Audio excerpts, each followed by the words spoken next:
मर्दानी रानी तैयार हैं अपने नए तेवर और अपनी धमक के साथ बड़े पर्दे पर 22 अगस्त को आने के लिए। अब मर्दानी है तो जाहिर है फिल्म भी कुछ खास होगी। बात करते हैं रानी मुखर्जी से। रानी, स्वागत है आपका। Thank you Shweta. ये मर्दानी फिल्म का टाइटल है, आप फिल्म में सिर्फ पिटाई कर रही हैं। मार मार के आपने मतलब मर्दों का हालत बुरी कर दी है। नहीं, मर्दों का नहीं, लेकिन जो मर्द गलत करते हैं उनका। तो सिर्फ गलत मर्द ही करते हैं या कुछ महिलाएं भी करती हैं रियल लाइफ में? वो तो मुझे नहीं पता, लेकिन मेरे फिल्म में जो मर्द गलत कर रहे हैं उनको मैं सबक सिखा रही हूँ।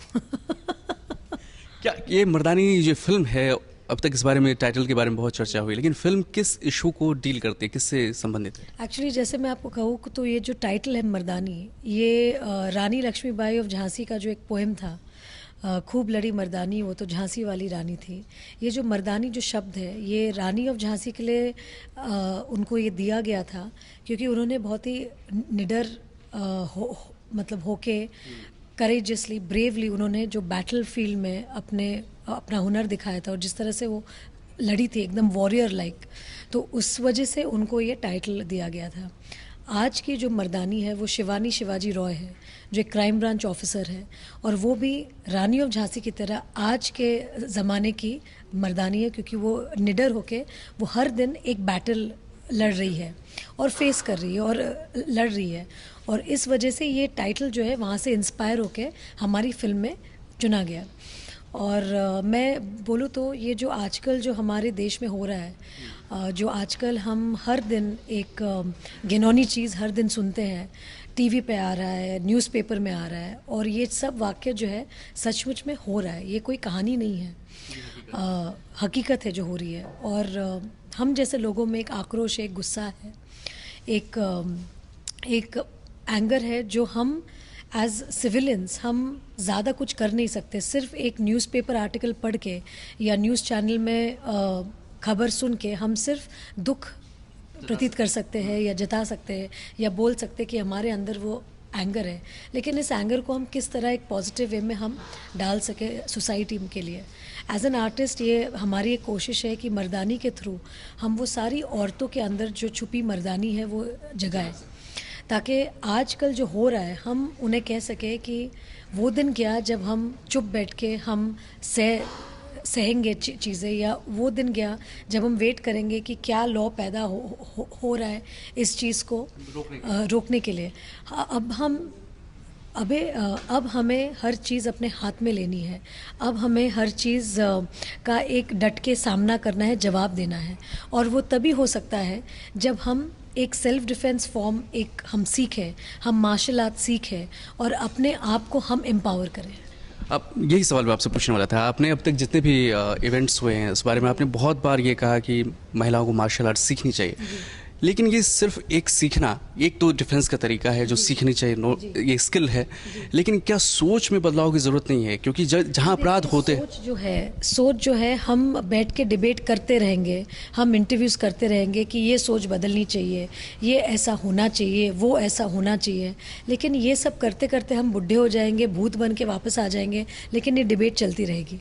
लेकिन इससे अच्छा या बढ़िया चीज़ क्या हो सकता है अगर हम ये चीज़ अपने हाथ में लें, हम सोचे कि इसका सलूशन क्या है, हम कितना हमारे भाई के ऊपर, हमारे पिताजी के ऊपर, अपने बेटे के ऊपर निर्भर करके हम कितना हम यहाँ वहाँ जाएंगे, क्योंकि हर टाइम कोई हमें बचाने वाला नहीं रहेगा।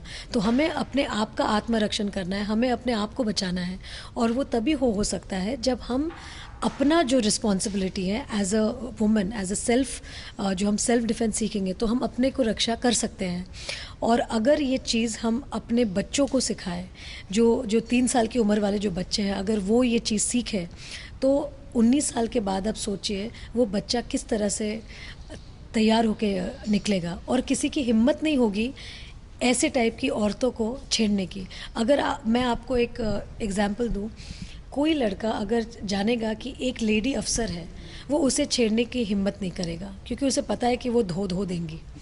तो इसलिए इम्पॉर्टेंट है कि आदमी को भी सामने वाली जो लड़की है उसके बारे में पता हो कि ये लड़की को अगर मैं छेड़ने की कोशिश भी करूं तो जवाब उल्टा आने वाला है।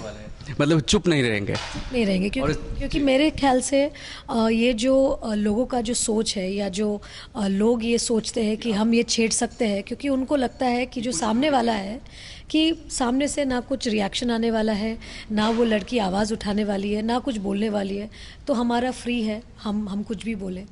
तो आई थिंक अब बदलाव का वक्त आ गया है और हमें कुछ करना चाहिए, और हम औरतों को ही करना है। बिल्कुल सही। और फिल्म में आपने अभी तक ये नहीं बताया कि वो फिल्म जो आप जो जिक्र है वो चाइल्ड ट्रैफिकिंग का है या चाइल्ड ट्रैफिकिंग, जो गर्ल चाइल्ड ट्रैफिकिंग का जो ये पूरा मुद्दा हम ये फिल्म में लेकर भी आए हैं, ये आजकल की मतलब हकीकत है। और ये हिंदुस्तान में ही नहीं, ये पूरे देश भर, पूरे दुनिया भर में ये एक बहुत ही एक घिनौनी चीज़ मतलब हो रही है, और बहुत ही दुखदायक है। क्योंकि एक लड़की को अपने जगह से खींच के एक दूसरे जगह पे ट्रांसफ़र करके, उसे टॉर्चर करके, उसे प्रोस्टिट्यूशन में दे के एक बहुत ही गहरा एक सदमा पहुंचता है एक लड़की के जहन में। और मैं समझती हूँ ये एक ऐसी चीज़ है जो शायद हम सोसाइटी से उसके जड़ से निकाल नहीं सकते। इसीलिए उसको हम बचा इस चीज़ से कर सकते हैं कि हम लड़कियों को अवेयर करें, उनको पता लगाए कि ये सब हो रहा है, और अपने आप को बचा के रखें। प्रदीप दादा ने जब इस फिल्म में आई तो वो ये सोच क्या, वो 26/11 का जिक्र हो रहा था, दिल्ली गैंगरेप जो केस हुआ था उसका भी जिक्र था, और बहुत सारी बातें हो रही थी। क्या उस वक्त ये कहानी आ रही थी आपके जहन में जब प्रदीप दादा? जो क्यूमुलेटिव एक एंगर है, जो हमारे सबके अंदर एक आक्रोश मतलब भरा है, ये एक ज़रिया है कि एक फिल्म के द्वारा हम एक मैसेज दें लोगों को कि भैया अब बहुत हो गया, अब औरतों को कुछ करना है, इस चीज़ का सामना करना है, और डट के सामना करना है, और अपने अंदर में जो पावर है, जो शक्ति है, जो हर औरत के अंदर है, वो जगानी है। क्योंकि बहुत बार हम ऐसा देखते हैं कि लड़की को बोलने की हिम्मत नहीं होती, मतलब वो सह लेती है, मतलब एक्शन तो दूर की बात है, एक लड़की आवाज़ ही नहीं उठाती है। और जो लड़की आवाज़ उठाएगी, और जो लड़की एक सिचुएशन में आने से पहले उस चीज़ का डट के सामना करेगी, तो मेरे ख्याल से लड़के थोड़े से डर जाएंगे, सहम जाएंगे। लड़कों को हिम्मत इसी वजह से मिलती है क्योंकि लड़कियां कुछ बोलती नहीं हैं। और आप जिस तरह से आप झांसी जाके आपने फिल्म का पहला प्रमोशन किया, झांसी के रानी के नाम से इंस्पायर है फिल्म का नाम, और छोटे छोटे शहरों में आप जा रही हैं, आप अलग अलग जगहों पे जा रही हैं, और फिल्म मल्टीप्लेक्स के अलावा मुंबई और दिल्ली जैसे बड़े शहरों के अलावा छोटे शहरों में भी जाएगी, अलग अलग जगहों पर जाएगी। जाहिर है उन जगह के लोगों के लिए भी, वहाँ की महिलाओं के लिए और ऐसे लोगों के लिए जो फिल्म देखने जाते हैं, एक जगाने का काम करेगी।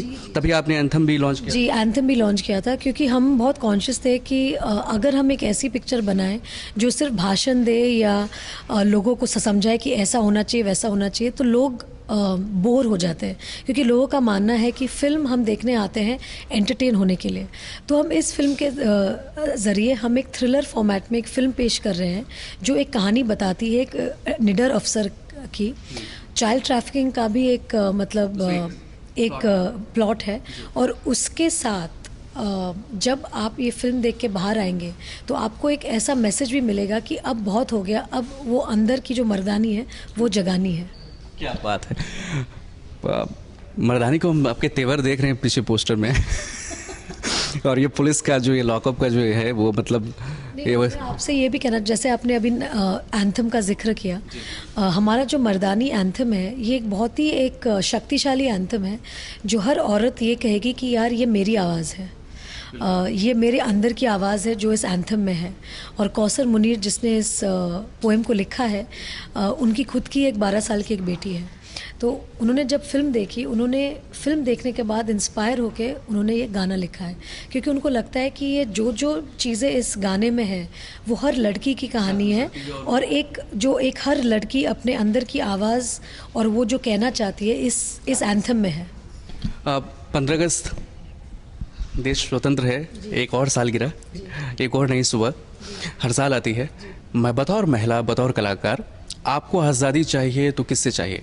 किस मामले में आज आप खुद को आज़ाद या आज़ाद नहीं? आई थिंक आज़ादी इस हमारे देश में आज हमें ये जो लड़कियों का जो शोषण होता है उससे मतलब आज़ादी चाहिए। क्योंकि हम तो खैर मुंबई दिल्ली में रहते हैं, बड़े शहरों में रहते हैं, लेकिन जिस जिस तरीके का शोषण आज भी हिंदुस्तान में हो रहा है औरतों का, उससे आज़ाद होना बहुत बहुत ज़रूरी है।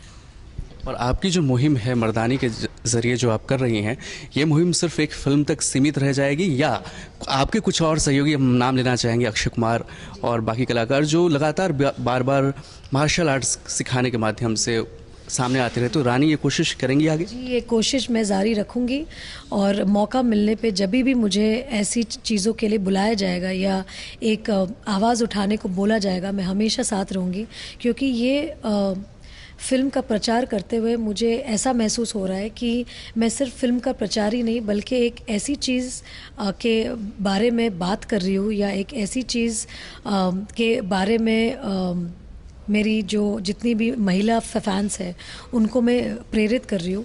तो मुझे भी अंदर से एक अंदर की जो मेरी जो अंदर एक औरत की आवाज़ है, एक जो टफ औरत की जो आवाज़ है वो बाहर आ रही है। और मैं बहुत खुश हूँ कि इस फिल्म के ज़रिए मैं वो आवाज़ को बाहर लेके पा रही हूँ और लोगों तक पहुँचा रही हूँ। रानी, आपके इस बिंदास अंदाज तेवर को हम पहले भी देख चुके हैं। हमने देखा जिसके लाल में आपने कैसे काम किया था, और हम इसमें एक बार फिर देख रहे हैं और कितनी मेहनत और किस अंदाज में आप लाओ सिखा रहे हैं, और वो बाहर आता है, वो मेहनत दिखता है। इस बार इस तेवर के साथ रानी का कुछ उसमें अपना खुद का बतौर पुलिस इंस्पेक्टर ऐड किया है आपने। वर्दी तो हमने अभी तक देखी नहीं है।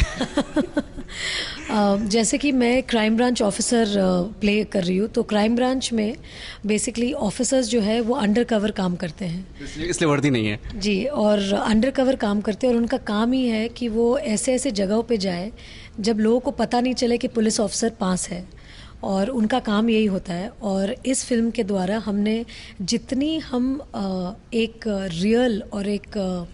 रियल पुलिस ऑफिसर का किरदार हम दिखा सके पर्दे पे, हमने कोशिश की है।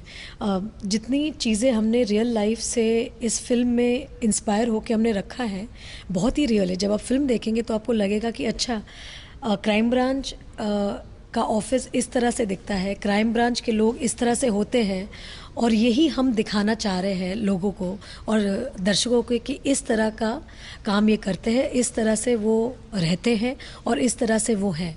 तो हमने बहुत कोशिश की है और मैंने बहुत कोशिश की है कि अपने किरदार को, शिवाजी रॉय का जो मेरा किरदार है, उसको मैं एक इस तरह से प्रस्तुत करूं कि जितने हमारे देश के जो पुलिस ऑफिसर हैं, लेडी पुलिस ऑफिसर है, उनको एक ट्रिब्यूट हो, उनको एक सल्यूट हो हमारी तरफ से। बहुत खूब। लेकिन रानी, मर्दानी नाम बहुत आपके साथ जुड़ा हुआ है, आप तो बार बार कह रहे हैं मैं तो बचपन से ऐसी हूँ, किसी से पूछ के देख लो। लेकिन रानी दीवानी किसकी है?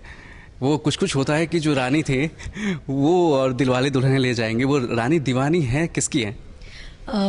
मैं दीवानी हूँ मेरे काम के पीछे। मुझे मेरा काम बहुत अच्छा लगता है, मुझे फिल्में करना बहुत अच्छा लगता है, और आप कह सकते हैं कि मैं अपने काम की दीवानी हूँ। आप अपने काम की दीवानी। अगर इस रानी से कहा जाए कि आती क्या खंडाला, तो रानी आज के तेवर में मर्दानी के स्टाइल में जवाब देने वाली। नहीं, ऐसे कोई मैं तेवर, देखिए मेरे दिल में मर्दों के लिए बहुत प्यार है। मेरी अभी वाकई में शादी हुई है, तो आप समझ सकते हैं कि मुझे कितना प्यार है। लेकिन मैं ये स्पष्ट कहना और स्पष्ट करना चाहती हूँ कि मर्द खराब नहीं होते और बुराई के बारे है, और वो बुरे नहीं होते। बहुत सारे मर्दों के अंदर भी औरतों के लिए बहुत रिस्पेक्ट है। मैं ऐसी एक ख़ानदान में मेरी शादी हुई है जहाँ मेरे फादर इन लॉ औरतों को बहुत रिस्पेक्ट देते थे। उनका जो पूरा एक एम्पायर है, ये आज इतना सफल इसलिए है क्योंकि उन्होंने हमेशा औरतों, महिलाओं को, जो आर्टिस्ट उनके साथ काम करें, उनको बहुत ही रिस्पेक्ट दिया है। तो मेरे इर्द गिर्द हमेशा ऐसे माहौल ऐसा रहा है कि मैंने हमेशा देखा है कि जो मेरे जीवन के जो जितने मेन हैं, उन्होंने हमेशा औरतों को बहुत रिस्पेक्ट किया है। ये तो कुछ लोग हैं जो इस चीज़ को ख़राब कर रहे हैं और जिन्हें सबक सीखनी चाहिए और सिखाने की ज़रूरत है।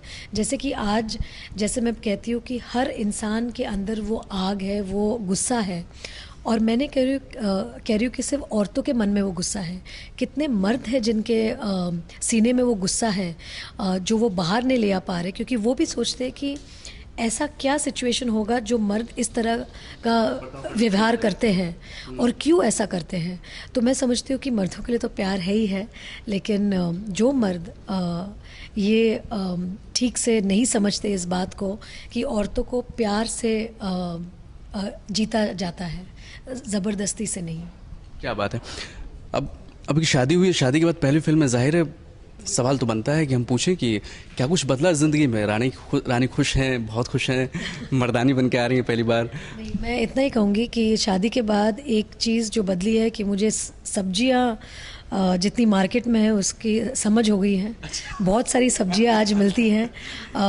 हर रोज़ एक क्वेश्चन मार्क रहता है जब पूछा जाता है कि आज क्या बनेगा घर में। मतलब आप घर में खाना बना रही हैं? मैं नहीं बना रही हूँ, जी मेरा योगदान है कि आज क्या बनेगा। और भिंडी, टिंडी, बैंगन और गोभी के बाद एक क्वेश्चन मार्क सा आ जाता है। तो हर दिन एक नया सब्जी दिमाग में लाना पड़ता है और बहुत हेल्प लेना पड़ता है कि क्या क्या सब्जियां बन सकती है और क्या बन सकता है। तो एक बहुत ही जितनी महिलाएं ये इंटरव्यू देख रही है ये मेरे साथ बहुत रिलेट कर पाएंगी कि ये एक बहुत गंभीर समस्या है जो हम इसका डिकोड नहीं कर सकते। और काम भी साथ में हो तो फिर तो समस्या और बड़ी हो जाती है। तब आप रिलेट कर पाती होंगी उन महिलाओं से जो काम भी करती है, घर भी संभाल। कहती हूँ वो सब महिलाएं हैं, मर्दानी है। जिस तरह से वो अपना काम संभालती है, घर संभालती है, कि मेरा सल्यूट है उन सबको। जैसे मैंने अभी जितनी लेडी पुलिस अफसरों से मैं मिली हूँ, उनके सबकी मतलब फैमिलीज़ है, बच्चे हैं, शौहर हैं, और वो रात को पेट्रोलिंग करने जाती है अपने बच्चों और शौहर को छोड़ के रात को। तो मैं समझती हूँ कि हर वो इंसान जो आज एक फैमिली के साथ साथ अपना काम भी संभाल रहा है, आई थिंक बहुत मतलब बड़ी बात है। एक दो चीज़ और जानना चाहेंगे, चूँकि बिजनेस की बात है, अब आप यशराज परिवार में हैं। ये फिल्म जब आप आ रही है, आपकी फिल्म, उसके पहले 15 तारीख को एक बड़ी फिल्म आ रही है, आपकी फिल्म भी बड़ी है, उसके बाद भी एक बड़ी फिल्म आ रही है, वो भी मर्दानी है। इस अंदाज मर्दानी को वो एक जज्बे की कहानी कह रही है। मैरी कॉम की बात मैं कर रहा था। महिलाएं बहुत सशक्त होकर आ रही हैं, तो आप ये के मन में कहीं कहीं ये सोचा होगा आपने कभी कि क्या ये निर्णय सही है ऐसे बीच में फिल्म लाने का, या आपको? एक्चुअली एज एन आर्टिस्ट हम लोग इसको डिसाइड नहीं करते। हमारे जो डिसीजन मेकर्स हैं, जो रिलीज़ डेट देते हैं, उनका पूरा हुआ है। लेकिन अच्छी बात यह है कि सारी मर्दानी कहानियाँ बाहर आ रही है और वो रूप देखने को मिल रहा है, तो बहुत ही अच्छा लगता है। और अगर आपसे कहा जाए कि आपने तो इस किरदार के अलावा किसी बायोपिक की बात की जाए, जो रियल लाइफ कैरेक्टर आप पर्दे पे जीना चाहेंगे मर्दानी, वो रानी की पहली पसंद क्या होगी?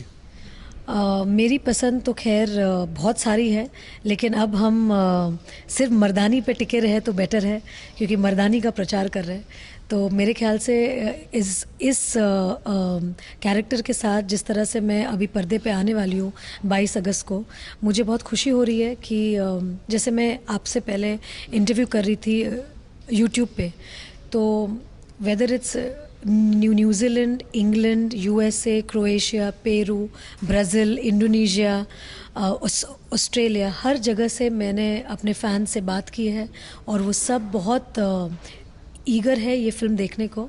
और मैं चाहती हूँ कि जितने लोग जहाँ जहाँ भी हैं ये फ़िल्म को देखें, क्योंकि ये फ़िल्म नहीं है, एक बहुत ही एक स्ट्रॉन्ग एक स्पिरिट है जिसे लेकर हम आगे मतलब बढ़ सकते हैं।